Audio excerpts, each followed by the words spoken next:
नमस्कार दोस्तों, मैं सुमित मिश्रा स्वागत करता हूं एक बार फिर से आप सभी का एमजेटी एजुकेशन में। साथियों, दिल्ली के विधानसभा में कैग रिपोर्ट दिल्ली की ये पेश हो चुकी है। 14 ऐसे कैग रिपोर्ट के मामले यहां पर पेश किए गए हैं। एक एक करके अब उसमें खुलासा होना शुरू हुआ है। सबसे पहले दिल्ली में लिकर पॉलिसी स्कैम जो है, दिल्ली शराब नीति घोटाला जो है, इसका खुलासा हुआ है। इसमें ये कहा गया है इस रिपोर्ट में कि इससे दिल्ली सरकार को 2000 करोड़ प्लस का लॉस हुआ है। इस शराब नीति से, जो नई शराब नीति आई थी जब उस टाइम पर डिप्टी सीएम मनीष सिसोदिया थे। तो इस रिपोर्ट क्या है, इस रिपोर्ट में क्या क्या बड़े खुलासे होने वाले हैं। 14 ऐसी रिपोर्ट है जो पब्लिश होंगी, पेश तो हो चुकी हैं वहां की विधानसभा में। एक एक करके अब उनको खुलासा किया जाएगा, उन रिपोर्ट को पढ़ा जाएगा, तो उससे चीजें पता लगेंगी आम पब्लिक को। तो वो सब हम लोग डिटेल से जानेंगे। साथ ही साथ में कैग रिपोर्ट होती क्या है, क्यों ये इतनी महत्वपूर्ण थी और क्यों 2017-18 से लेकर के अभी तक अरविंद केजरीवाल की सरकार ने उसको दबाकर रखा था, रोक कर रखा था, पेश नहीं होने दे रहे थे। इसकी क्या पावर होती है, सब कुछ बहुत ही आसान भाषा में हम लोग समझने वाले हैं। चलिए शुरू करते हैं वीडियो। रिक्वेस्ट आपसे यह है कि अगर आप चैनल को देख रहे हो, चैनल को सब्सक्राइब जरूर कर लो। दिल्ली सरकार में नई सरकार बन करके आई और रेखा गुप्ता नई सीएम बनी। बीजेपी पार्टी से हैं और ये चौथी सीएम बनी थी, अभी आपने देखा। दिल्ली में असेंबली की बैठक शुरू हुई। विजेंद्र गुप्ता जी ये बनाए गए विधानसभा के स्पीकर। असेंबली की जब बैठक हुई तो सबसे पहले तो वहां के एलजी का अभिभाषण हुआ, लेफ्टिनेंट गवर्नर का, जैसे कि होता है, परंपरा चली आ रही है। उसके बाद फिर यहाँ पर कैग रिपोर्ट जो है ये रिवील की गई। और इस कैग रिपोर्ट में सबसे पहले जो पढ़ा गया कैग रिपोर्ट 14 रिपोर्ट्स में, वो पहला वाला था शराब नीति घोटाला। और इसमें पता लगा कि 2000 करोड़ प्लस का लॉस हुआ है गवर्नमेंट का, दिल्ली गवर्नमेंट का, due to liquor policy. Times of India का आज का अभी का आर्टिकल आप देख रहे हो।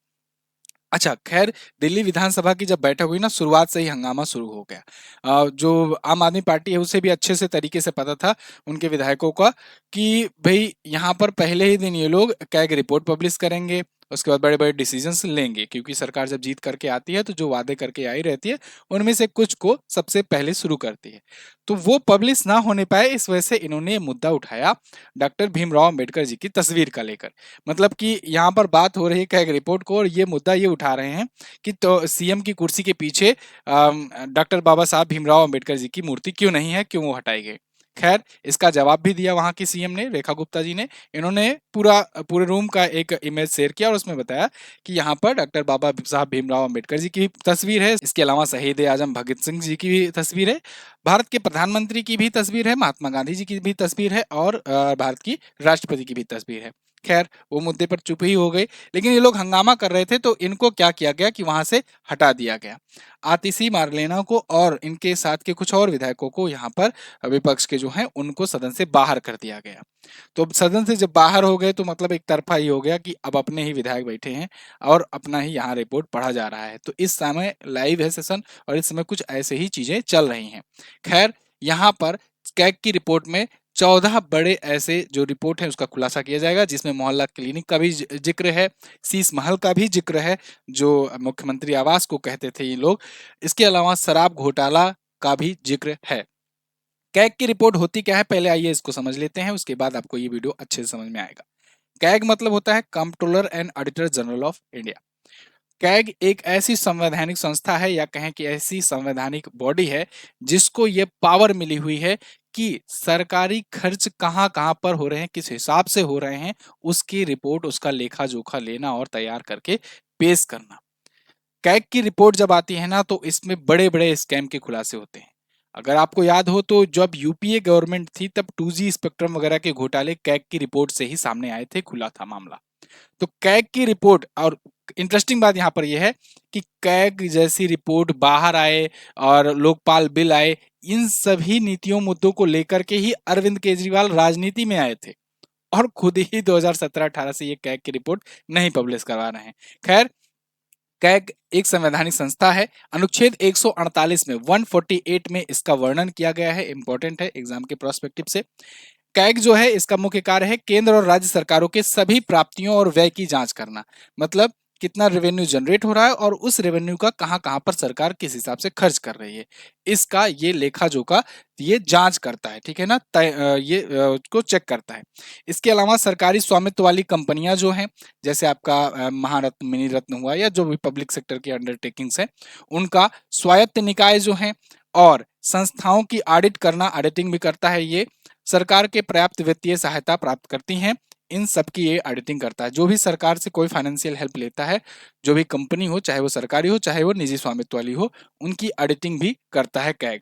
इसके अलावा इसी वजह से सार्वजनिक धन का संरक्षक कहा जाता है, क्योंकि अल्टीमेटली ये जो मनी है, ये जो पैसा है जो सरकार के पास जाता है रेवेन्यू के रूप में, वो पब्लिक का ही पैसा है, सार्वजनिक पैसा ही है। तो सार्वजनिक धन का जो संरक्षक होता है वो होता है कैग, क्योंकि यही उसकी रक्षा करता है, यही सही से ऑडिट करके बताता है कि आपका पैसा जो आया है सरकार के पास वो सही से खर्च हुआ कि नहीं। कैग की नियुक्ति की बात करें तो इसकी नियुक्ति राष्ट्रपति के द्वारा की जाती है। इनका कार्यकाल 6 साल या अपनी उम्र के 65 वर्ष से नीचे या 65 वर्ष तक रहता है, जैसा कि मतलब कि बाकी भी संस्थाओं में होता है, चुनाव आयोग हो या फिर न्यायाधीश वगैरह की तरह। तो 6 साल का मैक्सिमम कार्यकाल होगा या फिर अपनी उम्र की सीमा से 65 वर्ष तक, जो भी पहले हो जाएगा वही तक इनका कार्यकाल होता है। हटाने की प्रक्रिया सुप्रीम कोर्ट के जज के समान होती है। संसद के दोनों सदनों में विशेष बहुमत के साथ प्रस्ताव पारित करके इन पर महाभियोग टाइप का लाया जाता है। कैग की स्वतंत्रता को सुनिश्चित करती है यह व्यवस्था, ताकि यह बिना किसी दबाव में आकर सरकार की वित्तीय गतिविधियों पर नजर रख सके। वर्तमान में कैग कौन है? संजय मूर्ति जी हैं, जिन्होंने 21 नवंबर 2024 को ये जिम्मेदारी संभाली थी। क्लियर? तो कैग के बारे में आपको पता चल गया कि सरकार कहां पर खर्च कर रही, कैसे खर्च कर रही, इसकी ऑडिटिंग करना, इसकी जांच पड़ताल करना, ये कैग के हाथ में होता है।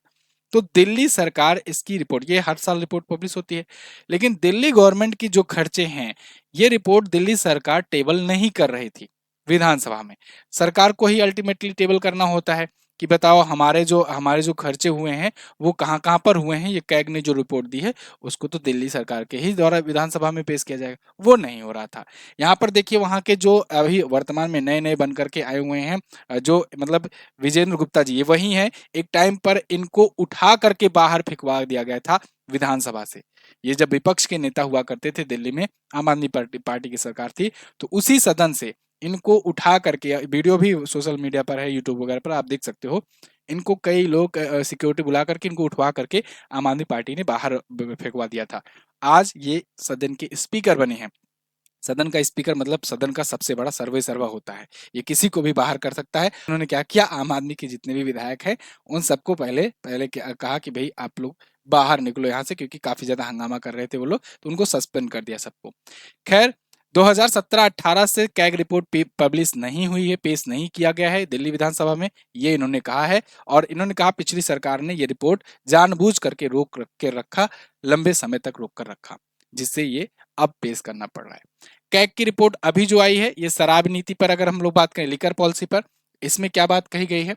इसमें कहा गया, देखिए, दूसरे दिन मंगलवार को सदन में शराब नीति पर कैग रिपोर्ट पेश की गई। सीएम रेखा गुप्ता ने ये रिपोर्ट पेश की और एलजीवी के सक्सेना ने कहा कि पिछली सरकार ने इस रिपोर्ट को रोक कर रखा था, इसे सदन में नहीं रखा और उन्होंने संविधान का खुलेआम उल्लंघन किया हुआ है। इस रिपोर्ट में कहा गया है कि नई शराब नीति से दिल्ली सरकार को 2000 करोड़ का घाटा हुआ था, पॉलिसी कमजोर थी और लाइसेंस प्रक्रिया में काफी ज्यादा गड़बड़ी हुई। एक्सपर्ट पैनल ने पॉलिसी में कुछ बदलाव के लिए सुझाव भी दिए थे, लेकिन जो तत्कालीन डिप्टी सीएम थे, उस टाइम पर जो डिप्टी सीएम थे मनीष सिसोदिया जी, इन्होंने इसे नजरअंदाज किया और आगे चल करके जब बहुत ज्यादा विरोध होने लगा तो कुछ समय बाद नई शराब नीति वापस भी ले ली गई थी, लेकिन चूंकि घोटाला हो चुका था इस वजह से ये सब लोग एक बार जेल भी जा चुके थे। और खैर, अभी भी वो मामला चल रहा है और सब लोग अभी पैरोल पर बाहर हैं, ठीक है ना।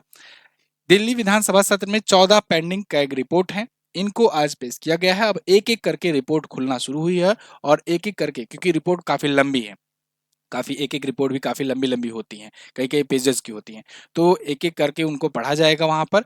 और फिर आने वाले कुछ दिनों में धीरे धीरे ये 14 की 14 रिपोर्ट से खुलासे होंगे, ठीक है। तो वो जब भी जो भी बड़ा चीज होता है मैं आपको अपडेट करता रहूंगा।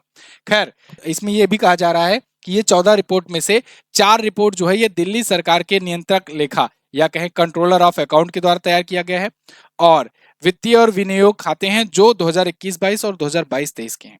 इसके अलावा बाकी के जो 10 रिपोर्ट हैं वो कैग के द्वारा तैयार किया गया है, केंद्र वाला जो होता है, ये विभिन्न क्षेत्रों की ऑडिटिंग करती है। ये 14 रिपोर्ट कौन कौन सी हैं जो आने वाली हैं, समय में ये खुलने वाली हैं, इसको हम लोग जान लेते हैं। इसमें बताया गया है मार्च 2021 को खत्म हुए साल के लिए स्टेट फाइनेंस ऑडिट रिपोर्ट है, 31 मार्च 2020 और 2021 को खत्म हुए साल के लिए। आप जानते हो वित्तीय वर्ष 31 मार्च तक चलता है, 1 अप्रैल से लेकर के अगले साल तक। तो जब 2020 वाला जो था उसका और 21 वाला, इनके लिए revenue, economic, social, general sector और पीएसयू रिपोर्ट ये अभी पेंडिंग है। 31 मार्च 2021 तो खत्म साल के लिए दिल्ली में वाहनों से होने वाले वायु प्रदूषण की रोकथाम और शांति का परफॉर्मेंस ऑडिट रिपोर्ट है कि भाई वायु को शुद्ध करने के लिए आपने क्या क्या स्टेप उठाए, कितना खर्च किया, क्या खर्च किया, उसकी रिपोर्ट है ये। और इसके बाद अब यही देखो, ये रिपोर्ट ही ये बताती है ना कि आप कितना खर्च किए हो। आप जा करके कहीं पर भी चिल्लाओ कुछ भी कि हम इस पर 7,000 करोड़ खर्च किए, 8,000 करोड़ खर्च किए, लोग उस पर सही नहीं मानेंगे। कब तक? जब तक कैग की रिपोर्ट में ये ना कह दे हाँ बात सही है, इन्होंने सही सही में ये इतना खर्च किया है, इतना लागत आई थी और इन्होंने इतना खर्च किया है इस मामले पर, इस मुद्दे पर या इस योजना पर, ठीक है, तभी वो पुख्ता मानी जाती है। 31 मार्च 2021 को इसके लिए देखभाल और संरक्षण की आवश्यकता के वाले बच्चों का परफॉर्मेंस ऑडिट रिपोर्ट है। इसके अलावा मार्च 2022 को खत्म हुए साल के लिए स्टेट फाइनेंस ऑडिट रिपोर्ट है। दिल्ली में शराब आपूर्ति पर परफॉर्मेंस ऑडिट रिपोर्ट है। मार्च 2023 को खत्म हुए साल के लिए स्टेट फाइनेंस ऑडिट रिपोर्ट है। पब्लिक हेल्थ इंफ्रास्ट्रक्चर और स्वास्थ्य सेवाओं को मैनेजमेंट पर परफॉर्मेंस ऑडिट रिपोर्ट है। दिल्ली परिवहन निगम की वर्किंग पर भारत के कंट्रोलर और ऑडिटर जनरल की परफॉर्मेंस ऑडिट रिपोर्ट है। परिवहन निगम के कामकाज के लिए भारत के कंट्रोलर एंड ऑडिटर रिपोर्ट की जनरल है। Finance account, appropriation account, finance accounts, appropriation account 2022-23, ये इन सब की रिपोर्ट ये आएगी धीरे धीरे, ठीक है ना, दिल्ली विधानसभा में। खैर अभी के लिए दिल्ली असेंबली से इन जो नेता हैं इनको सस्पेंड कर दिया गया, जिनमें आतिशी मारलेना है, जो अभी विपक्ष की नेता बनाई गई हैं। पहली महिला विपक्ष की नेता बनी है ये दिल्ली विधानसभा में, आतिशी मारलेना आम आदमी पार्टी से हैं।